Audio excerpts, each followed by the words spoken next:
সম্প্রতি সোশ্যাল মিডিয়ায় ভাইরাল একটি পোস্ট, তাতে লেখা রয়েছে, আজকাল খেয়াল করে দেখবেন পাবলিক বাসে এখন আর আগের মতো নারীদেরকে ছেলেরা সিট ছেড়ে দেয় না, অথচ আগে অলমোস্ট বেশিরভাগ ছেলেরাই সিট ছেড়ে বসতে দিত। এর কারণ কি? এমনকি নারীরা বিপদে পড়লেও তেমন এগিয়ে যায় না, আশেপাশে দাঁড়িয়ে দেখে কিন্তু সাহায্যের হাত বাড়ায় না। কেন এমন চেঞ্জ? আসুন উত্তর দেখি। গতকাল মেট্রোতে স্মরণকালের সবচেয়ে ভয়াবহ ভিড় হয়েছিল। লেট করে আসে ট্রেন, মাইকে ঘোষণা হয় এই ট্রেন যাবে না। অন্য পাশে বিপরীতমুখী প্ল্যাটফর্ম থেকে ট্রেনে উঠুন। প্রচুর মানুষের চাপে যে যেই বগিতে সুযোগ পেয়েছে উঠেছে। এরই মধ্যে ঘোষণা আসে ফিমেলদের জন্য পেছনের বগি বরাদ্দ। সাধারণত প্রথম বগি ফিমেলদের জন্য থাকে, কিন্তু এত ভিড়ে হঠাৎ এই ঘোষণায় অনেক ছেলেরাই ফিমেল বগিতে থেকে যায়।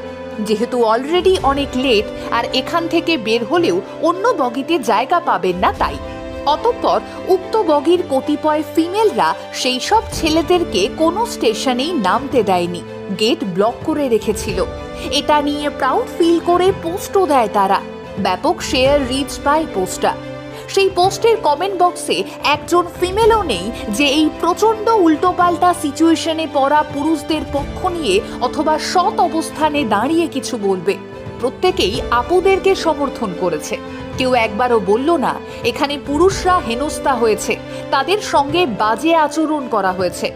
কতিপয় নারীর এ সমস্ত আচরণের কারণেই ধীরে ধীরে এখন আর নারীদের জন্য রাস্তাঘাটে মানুষ মায়াদয়া দেখায় না। সিট ছেড়ে দেওয়া, হেল্প করা এসব তো বাদই। অথচ নারী পুরুষের একে অন্যের সহযোগী হওয়ার কথা ছিল, কিন্তু দিন দিন সবাই প্রতিযোগী হয়ে যাচ্ছে। যে ঘটনার কথা এতক্ষণ বলছিলাম তার সত্যতা যাচাই করেনি দ্য বং আনটোল্ড। তবে বিষয়টা স্পষ্ট। না, মেয়েদের দয়া করার কথা বলছি না, বলছি একে অপরের প্রতি শ্রদ্ধাশীল হওয়ার কথা। বলছি ছেলে কিংবা মেয়ে হয়ে নয়, বরং মানুষ হয়ে মানবিকতার পরিচয় দেওয়ার কথা। কোনো পুরুষ প্রতিকূল পরিস্থিতিতে মহিলা কামরায় উঠে গিয়েছেন বা থেকে গিয়েছেন বলে তাকে তার গন্তব্যে নামতে দেওয়া হবে না। এই সভ্য সমাজের বুকে দাঁড়িয়ে মহিলাদের এই আচরণ কি সত্যি সভ্যতা নিয়েই প্রশ্ন তোলে না? আবার এই ঘটনার পর আশেপাশের থেকে অনেক নারীবাদী কণ্ঠও ভেসে এসেছে। কি অদ্ভুত না? আচ্ছা, আমরা কেন ভুলে যাই বলুন তো? এই পৃথিবীতে প্রত্যেকটা মানুষের একটা আলাদা অস্তিত্ব রয়েছে। যেখানে একজন মানুষের সঙ্গে অন্য কোনো মানুষের তুলনা করাই বোকামো, সেখানে আমরা গলা তুলে ছেলেদের সঙ্গে মেয়েদের তুলনা করি। আবার পাশাপাশি আমরা নিজেকে বুদ্ধিমান বলেও দাবি করি।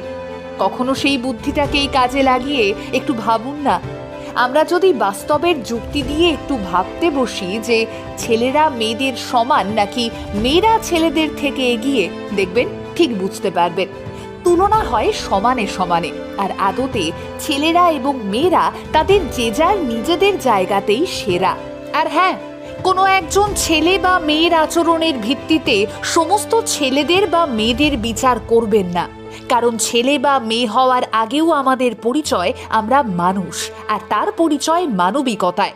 তাই দয়া করে নারীবাদী বা পুরুষবাদী হতে গিয়ে নিজেদের মানবিকতাটাকে বিসর্জন দিয়ে দেবেন না।